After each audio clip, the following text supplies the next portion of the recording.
Welcome to Vietnam, where today we're embarking on an unforgettable journey through time to explore the most mind-blowing historical sites in Vietnam. From imperial cities to sacred Buddhist complexes, these 10 remarkable destinations will transport you through 4,000 years of fascinating history.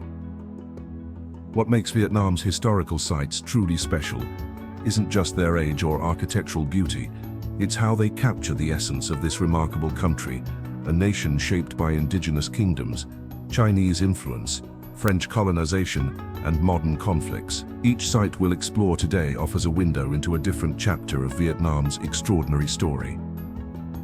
Whether you're planning your first visit to Vietnam or looking to discover hidden gems beyond the typical tourist trail, this comprehensive guide will show you exactly where to go, what to see, and the captivating stories behind each location. So join us as we venture into emerald rice fields, hiding ancient temples, explore massive religious complexes, and step into royal palaces where emperors once ruled. These aren't just historic attractions, they're portals to Vietnam's soul. By the end of our journey, you'll have all the knowledge you need to plan your own historical adventure through Vietnam, experiencing firsthand the places where this nation's remarkable story unfolded. From the northernmost mountains to the Mekong Delta, we're about to discover Vietnam's most awe-inspiring historical treasures.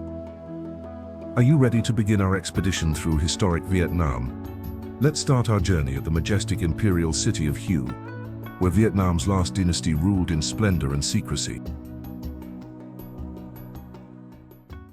Rising from the banks of the Perfume River in central Vietnam stands a monument to imperial grandeur and political power.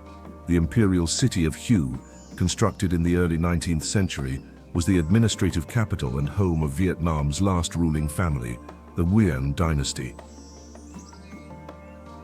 As you approach the massive stone walls surrounding the citadel, you're immediately struck by their imposing presence.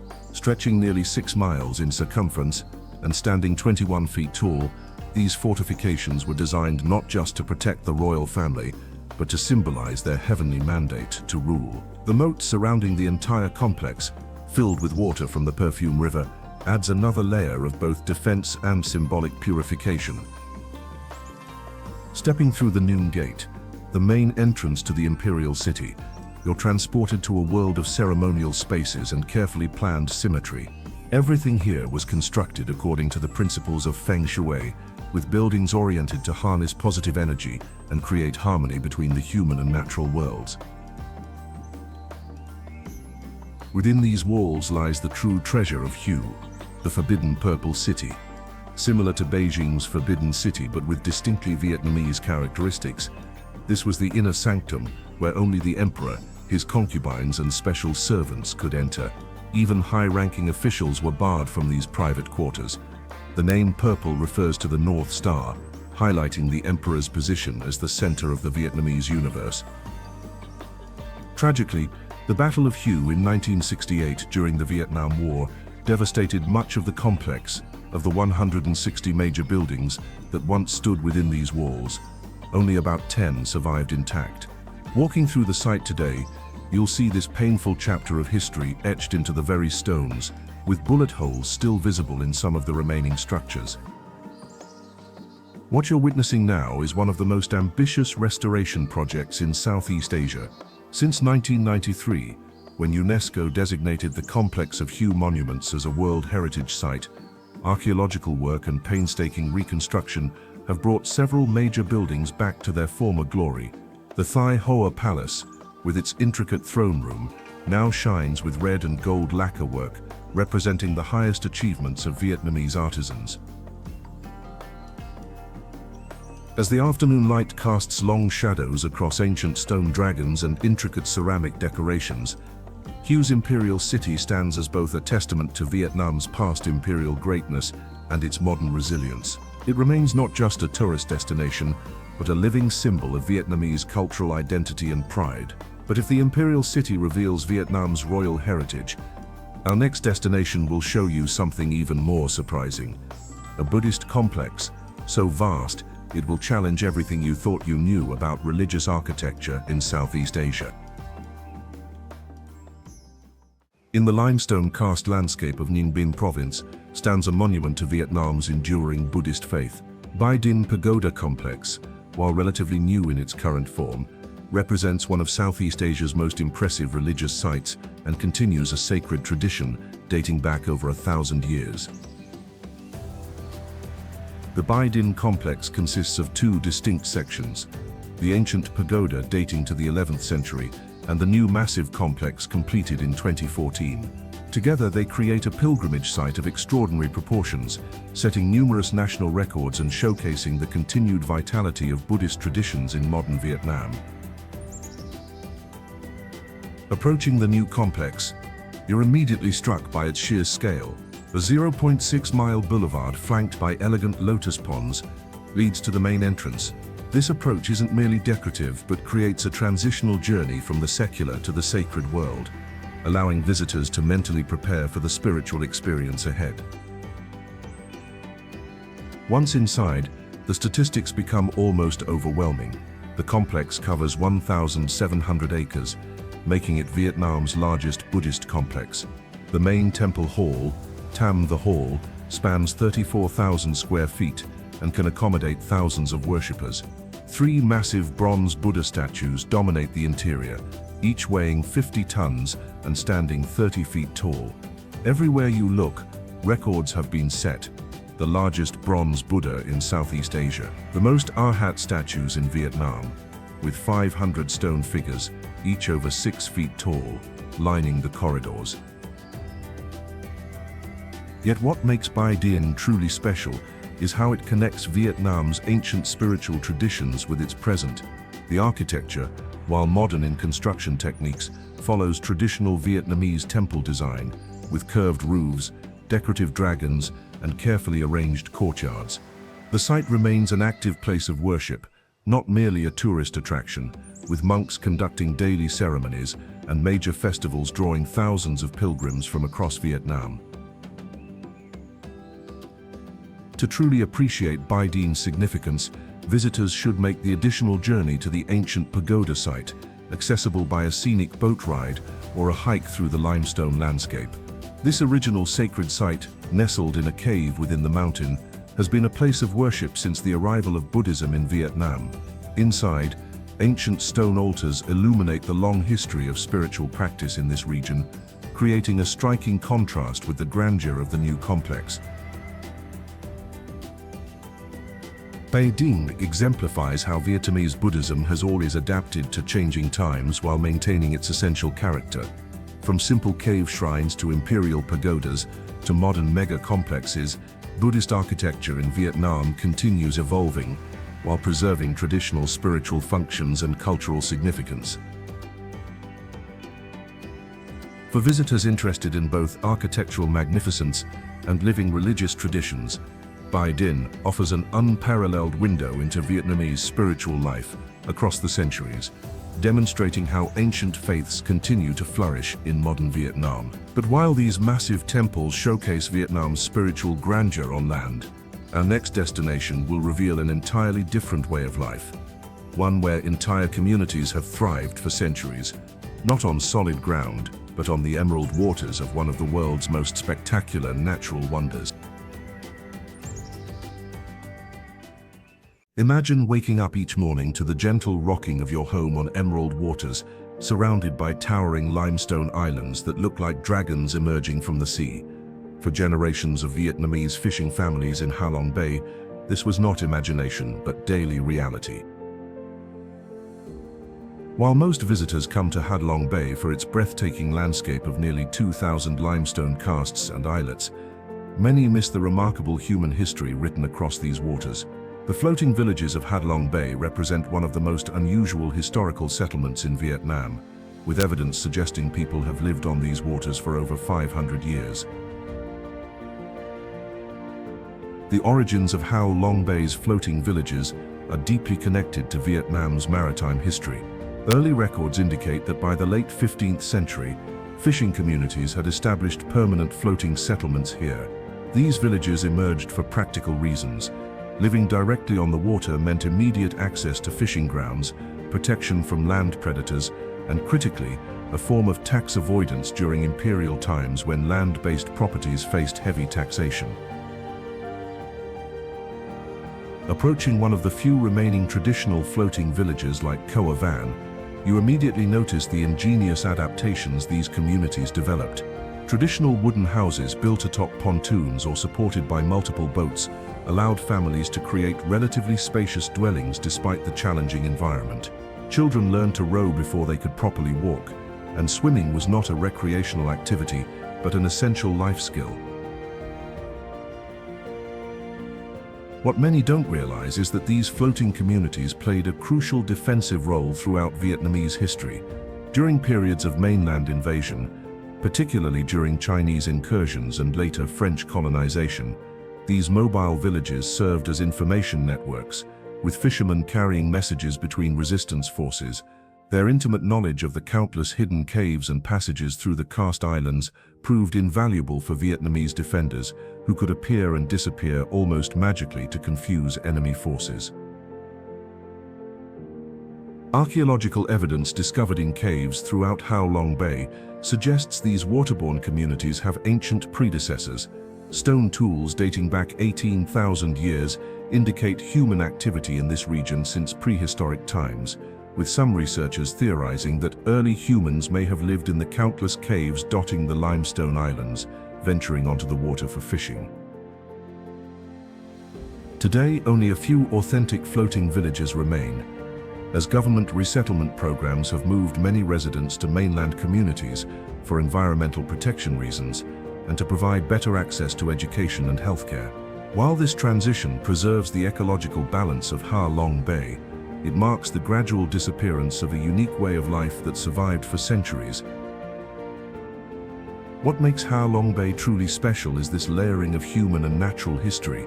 The dramatic limestone formations, formed over 500 million years, became the backdrop for communities that developed one of the most unusual ways of life in Southeast Asia.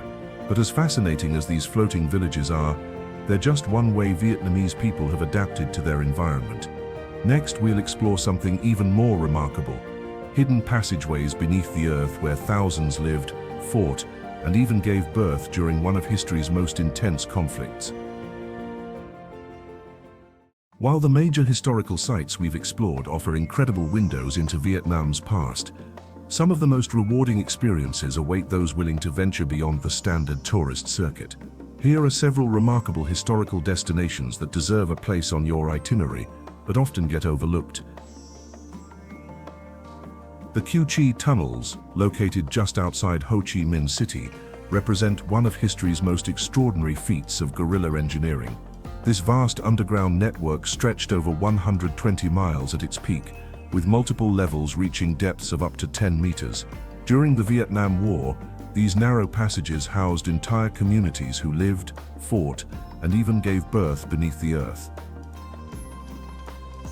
What makes the tunnels truly remarkable is their sophisticated design, featuring ventilation systems disguised as termite mounds, underwater entrances opening to the Saigon River, and booby traps ingeniously crafted from salvaged materials. Today, sections have been preserved for visitors, who can experience firsthand the claustrophobic conditions that thousands endured for years. The original entrances were deliberately made tiny, barely 8 inches wide, allowing Vietnamese fighters to slip through while making access difficult for larger-built soldiers. In Hanoi, the ancient Tran Quoc Pagoda stands as Vietnam's oldest Buddhist temple, dating back to the 6th century. Situated on a small island in West Lake, this 15-story red brick pagoda has witnessed Hanoi's transformation from imperial capital to colonial city to modern metropolis. What makes Tran Quoc historically significant isn't just its age, but its continuous religious function across nearly 1,500 years. The temple has been relocated once and rebuilt several times, yet maintains its spiritual importance for Vietnamese Buddhists. The pagoda's architecture exemplifies traditional Vietnamese Buddhist design, with multiple eaves creating the illusion of greater height and intricate wooden carvings depicting Buddhist stories. In the temple courtyard stands a Bodhi tree, grown from a cutting of the original tree under which Buddha achieved enlightenment, gifted by Indian President Rajendra Prasad in 1959. For those interested in Vietnam's ethnic diversity, the Ba Na villages near Kon Tum in the Central Highlands preserve distinctive architectural traditions dating back centuries. The communal rong houses, with their soaring thatched roofs reaching up to 30 meters high, serve as village meeting halls and spiritual centers for communities largely untouched by outside influence until the 20th century. These structures represent living history, built using construction techniques passed down through generations without written records. These lesser-known sites offer deeper insights into Vietnam's multi-layered history and reward travelers willing to explore beyond the standard itinerary. While they may lack the fame of Hue's Imperial City or Ha Long Bay, they provide equally valuable windows into Vietnam's remarkable past. But as intriguing as these hidden gems are, our next destination will transport you to an entirely different civilization. One that left mysterious brick towers along Vietnam's central coast that continue to puzzle archaeologists to this day. Along Vietnam's central coast, particularly around the city of Quai Nhan in Binh Dinh province, stands a collection of ancient brick towers that most travelers overlook. These magnificent Cham Towers represent some of the best preserved artifacts of a Hindu civilization that once controlled much of Vietnam's central and southern regions. The Champa kingdom flourished from the 2nd century until 1832, developing a sophisticated Hindu culture heavily influenced by India but distinctly Southeast Asian in character. While My Sun Sanctuary might be better known, the towers around Quai Nhan offer some of the finest examples of Champa architecture in a less touristed setting. The most impressive is the Banit Towers complex, situated dramatically atop a hill overlooking lush rice fields. Constructed in the late 11th to early 12th centuries, these 4 brick towers exemplify the classic Cham architectural style with their tapered bodies, decorative false doors and ornate lintels. The main tower rises almost 70 feet tall, topped with a carved stone representing the Hindu god Shiva's linga. From this elevated position, you can imagine how these towers once served as navigational landmarks for Cham sailors approaching the coast. Nearby, the twin towers of Thap Doi, dating from the 12th century, demonstrate the remarkable engineering skills of Cham builders. Standing just 200 meters apart, these perfectly proportioned structures were built without mortar, using a brick firing technique that created interlocking masonry so precise that centuries of earthquakes, war, and tropical storms have failed to separate them. The mysterious organic binding agent used remains a subject of scientific investigation today. What makes these towers historically significant is how they document a nearly forgotten chapter of Vietnamese history. The Champa civilization controlled Vietnam's central coast for over 1,000 years, engaging in maritime trade with India, Indonesia, and China, while developing sophisticated irrigation systems that transformed the coastal plains into productive agricultural land. The towers served both as Hindu temples dedicated primarily to Shiva and as symbolic connections between earthly rulers and divine power. The Cham people, ethnically distinct from the Vietnamese, created an advanced civilization with their own Sanskrit-based writing system, distinctive artistic traditions, and complex religious practices. Their gradual displacement by southward expanding Vietnamese kingdoms represents one of Southeast Asia's major historical population shifts, comparable to the Burmese displacement of the Piu or Thai movement into formerly Khmer territories. The decorative carvings adorning these towers reveal much about Cham culture. Sandstone reliefs depict dancers, musicians, mythological creatures, and scenes from Hindu epics, particularly stories of Shiva. These artistic elements show clear Indian influence, but developed distinctive stylistic features found nowhere else, including elongated figures with distinctive headdresses and jewelry styles unique to the Champa kingdom. For visitors interested in Vietnam's multicultural heritage, These lesser-known Cham Towers provide crucial evidence that Vietnam's history encompasses far more than the Vietnamese imperial tradition centered in the north. They stand as reminders that multiple sophisticated civilizations have flourished in this region, each contributing to the cultural complexity that makes modern Vietnam so fascinating. But if these isolated towers hint at the Champa Kingdom's greatness, wait until you see what lies hidden in the jungle valleys further south, an entire sacred city that reveals the full magnificence of this lost Hindu civilization. Hidden amid lush jungle-covered valleys in central Vietnam lies one of Southeast Asia's most remarkable archaeological treasures, the My Son Sanctuary. Once the spiritual and political center of the Champa Kingdom, stands as testament to a sophisticated civilization that flourished for over a millennium, yet remains surprisingly unknown to many Western travelers. As you follow the narrow path through dense tropical vegetation, the first brick towers of My Son emerge almost mysteriously from the misty landscape. The location itself reveals much about the Cham people who built this complex between the 4th and 14th centuries. They deliberately positioned their most sacred temples in this sheltered valley, surrounded by mountains, which they believed represented the divine Mount Meru of Hindu cosmology. What makes My Son truly exceptional is that it represents the longest continuous development of Hindu architecture in Southeast Asia. Construction began as early as the 4th century AD and continued for nearly 1,000 years as successive Cham kings added new temples and monuments. Unlike many ancient sites rebuilt all at once, what you see at My Son is the authentic evolution of architectural and artistic styles across centuries. The red brick towers of My Son demonstrate engineering skills that continue to puzzle modern architects. The Cham builders used a brick firing technique that created incredibly durable structures without mortar. Instead, they employed an organic resin mixed with herbs whose exact composition remains unknown despite numerous scientific analyses. Some structures have stood for over 1,500 years in this humid, earthquake-prone region. The sculptures and reliefs adorning the temples reveal the unique cultural fusion that characterized the Champa Kingdom, while clearly influenced by Indian Hindu traditions, particularly in their devotion to Shiva, represented by lingam yoni symbols. The artistic style developed distinctive elements found nowhere else. The sensual dancers carved into temple walls show elongated limbs and stylized features that came to define the Champa aesthetic.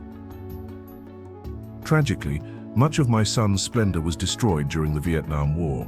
The site's location near the demilitarized zone and its use as a base by Viet Cong forces led to heavy bombing by American forces.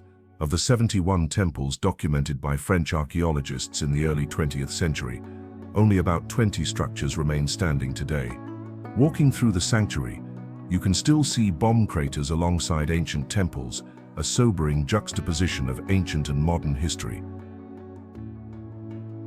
Since UNESCO recognized My Son as a World Heritage Site in 1999, significant conservation efforts have helped stabilize the remaining structures.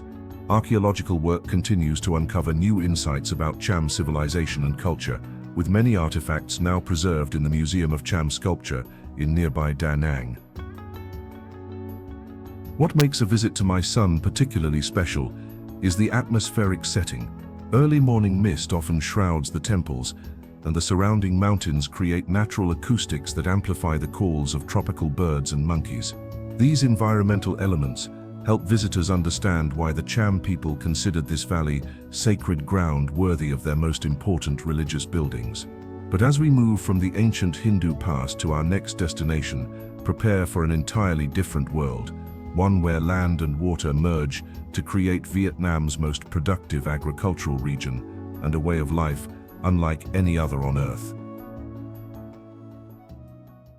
In southern Vietnam, where the mighty Mekong River splits into 9 channels before meeting the sea, lies a world where land and water blend in endless permutations. The Mekong Delta, known to Vietnamese as Cuu Long or 9 Dragons, contains some of Vietnam's most historically significant, yet least touristed, traditional villages, where centuries-old ways of life continue alongside modern developments. The history of human settlement in the Mekong Delta stretches back thousands of years, but the region as we know it today began taking shape around the 18th century. This was when Vietnamese settlers expanded southward, gradually displacing the Khmer inhabitants and establishing the agricultural communities that would transform this marshy landscape into Vietnam's most productive rice bowl.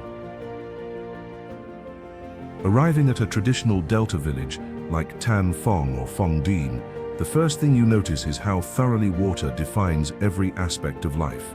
Countless canals, some natural and others hand-dug by generations of farmers, create a vast watery network that has served as the region's main transportation system for centuries. These waterways tell the story of human adaptation to an environment that flooded regularly, turning necessity into advantage through ingenious engineering. The traditional stilt houses that line the waterways represent perfect adaptations to this semi-aquatic environment. Elevated on wooden pillars to avoid seasonal flooding, these homes typically feature large, open ground floors where families store boats and fishing equipment during dry seasons. The main living quarters above remain safe during the annual floods that can raise water levels by several meters. Some of the older houses you'll see date back over 100 years. The floating markets of the Mekong Delta offer fascinating windows into centuries of commercial traditions. Markets like Kai Rang and Kai Bi have operated continuously for over 200 years, with some vendor families tracing their business lineage back several generations. Unlike conventional markets where buyers visit sellers, here the sellers come to you, with hundreds of wooden boats laden with agricultural products creating floating commercial centers before dawn each day. One of the most distinctive features of these markets is the tradition of the Bio Hang, or product pole. Each boat displays samples of whatever they're selling on tall bamboo poles, creating a visual advertising system that predates modern signage. This practical solution allowed buyers to spot what they needed from a distance in these crowded waterways long before megaphones or other technological aids became available. The colonial period left its mark throughout the Delta, with many villages containing French-influenced administrative buildings and Catholic churches alongside traditional Buddhist temples and ancestral shrines. In towns like Sa Dec, you can still visit the preserved home of Hun Thuy Le, the wealthy Chinese merchant whose romance with French novelist Marguerite Duras inspired her famous novel The Lover. What truly distinguishes visits to traditional Mekong villages is experiencing the living history of agricultural practices that have evolved over centuries. Techniques for fermenting fish into the distinctive sauce called nuoc mam, weaving water hyacinth into intricate baskets, and cultivating tropical fruits in elaborate raised garden systems all represent knowledge passed through countless generations. But as fascinating as the Mekong's traditional life is, our next destination will surprise you with something completely unexpected, a Technicolor religious temple that combines elements from the world's major faiths into something uniquely Vietnamese. On the edge of Tay Ninh province, near the Cambodian border, rises one of the most visually striking religious buildings in all of Southeast Asia, the Great Divine Temple of Cao Daism, with its Technicolor facade and surreal interior, represents not just an architectural marvel, but one of the most fascinating religious innovations of the modern era. What makes the Cao Dai Temple historically significant goes beyond its unusual appearance. This structure serves as the holy see of Cao Daism, a uniquely Vietnamese religion founded in 1926 that represents one of the world's newest major faiths. The religion itself emerged during the French colonial period as both a spiritual movement and a form of peaceful resistance against foreign domination, combining elements of Buddhism, Taoism, Confucianism, Christianity, and spiritualism into a distinctly Vietnamese synthesis. Approaching the temple, the first thing that strikes visitors is the riot of color and symbolic imagery. The exterior features vibrant yellows, blues, and reds, with dragons wrapping around columns and all-seeing divine eyes gazing from pediments. These elements aren't merely decorative, but represent a complex theological system that attempted to unify various religious traditions under the concept that all faiths ultimately lead to the same divine truth. The history of the temple itself is inextricably linked to Vietnam's struggle for national identity during the colonial period. Construction began in 1933 during French occupation and continued for nearly 2 decades, with the building serving as both religious center and subtle symbol of Vietnamese cultural independence. The decision to incorporate elements from Western architecture alongside Eastern religious motifs represented a statement that Vietnam could absorb foreign influences while maintaining its essential cultural character. Today, the Great Temple stands not only as a functioning religious center for approximately 5 million Cao Dai followers worldwide, but as a physical embodiment of Vietnam's remarkable religious pluralism and cultural adaptability. In a country where Buddhism, Confucianism, Taoism, Christianity, and indigenous folk religions have coexisted and blended for centuries, Cao Daism represents the culmination of this syncretic tradition. But the vibrant spirituality of Cao Dai is just one side of Vietnam's complex history. Our next destination takes us to a place where paradise and pain collide, a tropical island of extraordinary beauty that hides one of Southeast Asia's most notorious prison complexes.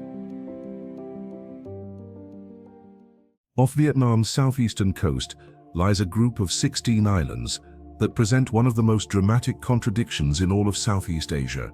The Con Dao archipelago boasts pristine beaches, clear waters, and lush tropical forests that would make it a perfect paradise destination. Yet these islands also contain one of Vietnam's most sobering historical sites, the Con Dao Prison Complex, which operated for over a century as one of the most notorious detention centers in Southeast Asia. The history of Con Dao as a prison island began in 1862 when French colonial authorities established the first penitentiary complex.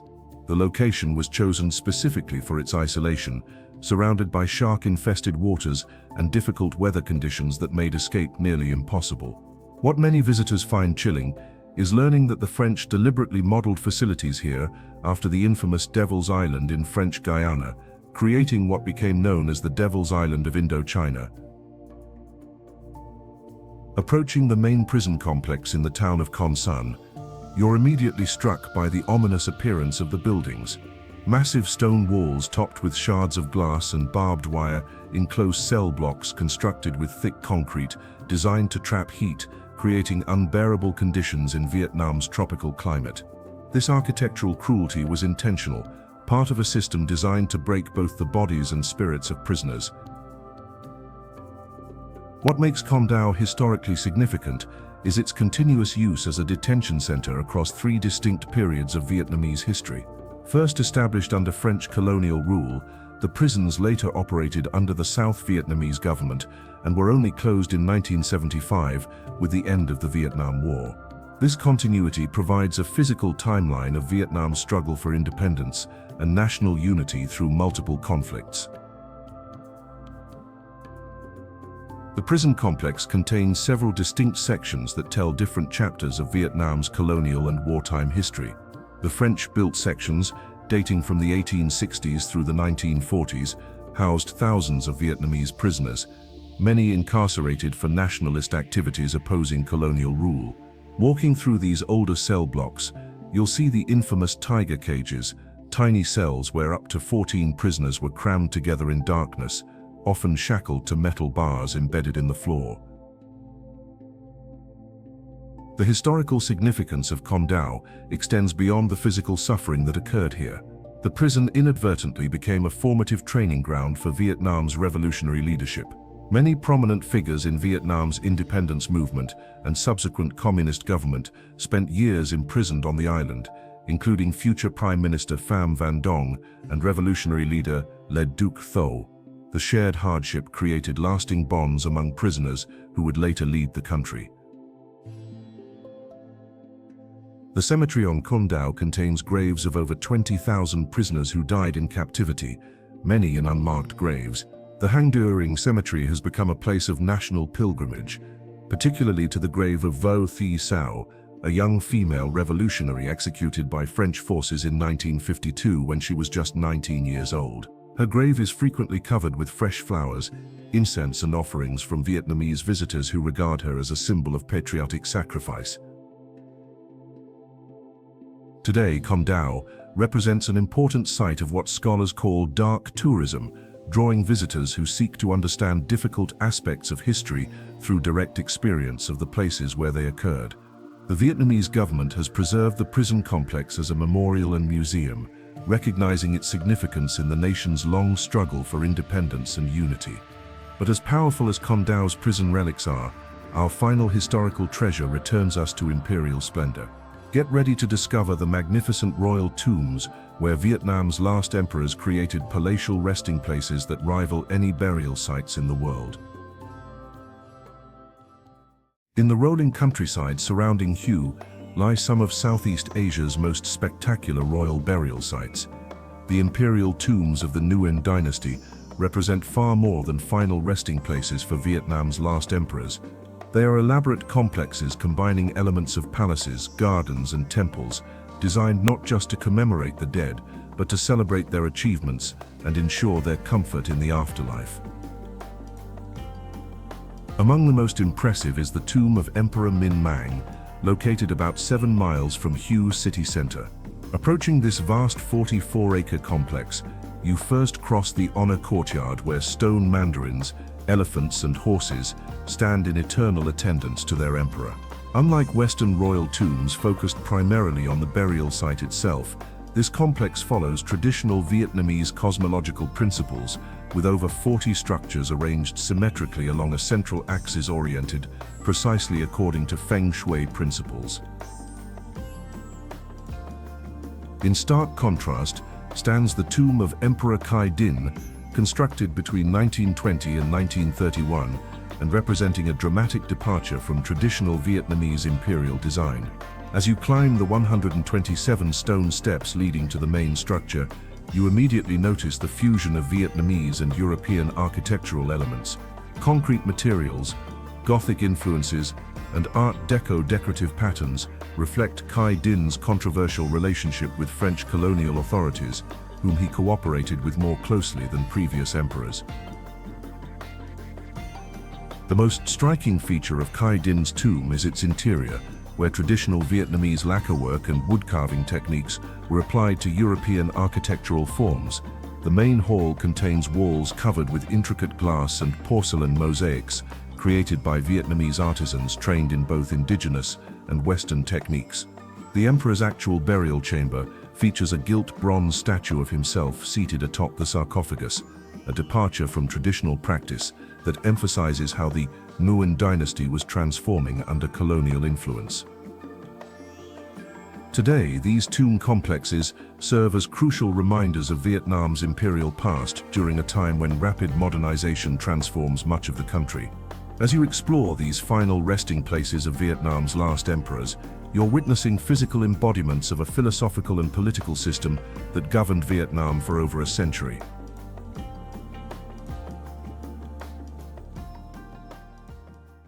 As we conclude our journey through Vietnam's most mind-blowing historical sites, we've traveled not just across a country, but across thousands of years of human experience. From imperial cities to sacred temple complexes, from prison islands to royal tombs, Vietnam offers historical experiences that rival any destination on Earth.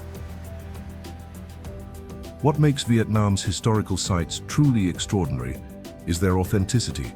Unlike many countries where ancient sites have been heavily reconstructed or exist primarily as tourist attractions, Vietnam's historical treasures remain integrated into the daily life of communities. In traditional villages, agricultural techniques refined over centuries continue to sustain communities today.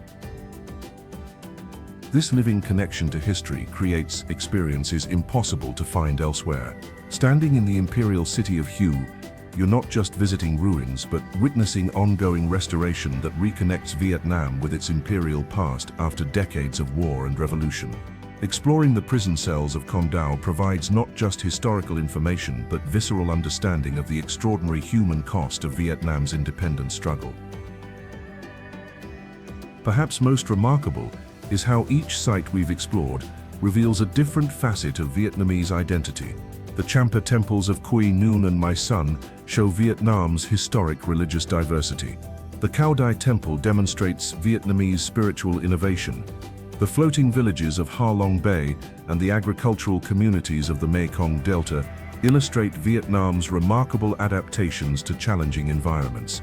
Together, they tell the story of a nation shaped by indigenous ingenuity, Chinese influence, Indian religious concepts, French colonization, and American intervention, yet always maintaining its distinctive character. For travelers seeking meaningful engagement with history, Vietnam offers something increasingly rare in our modern world. Here you can experience living traditions stretching back centuries, walk through architectural masterpieces that have weathered wars and revolutions, and connect with communities for whom history isn't something confined to museums, but remains part of daily life. Whether you're drawn to ancient spiritual sites, colonial architecture, traditional villages, or places connected to modern conflicts, Vietnam rewards visitors with historical experiences of extraordinary depth and significance. Each site we've explored offers not just spectacular visuals, but opportunities for genuine understanding of a culture that has survived and thrived through centuries of challenges. As you plan your own journey through Vietnam's historical landscape, remember that these sites represent not just tourist destinations, but the soul of a nation. Approach them with respect and curiosity. Take time to learn the stories they tell, and you'll discover why Vietnam increasingly ranks among the world's most rewarding destinations for travelers seeking authentic connections with the past. If you're enjoying this journey through Vietnam's historical treasures, make sure to subscribe to Voyagers TV for more immersive travel experiences from around the world. Until our next adventure.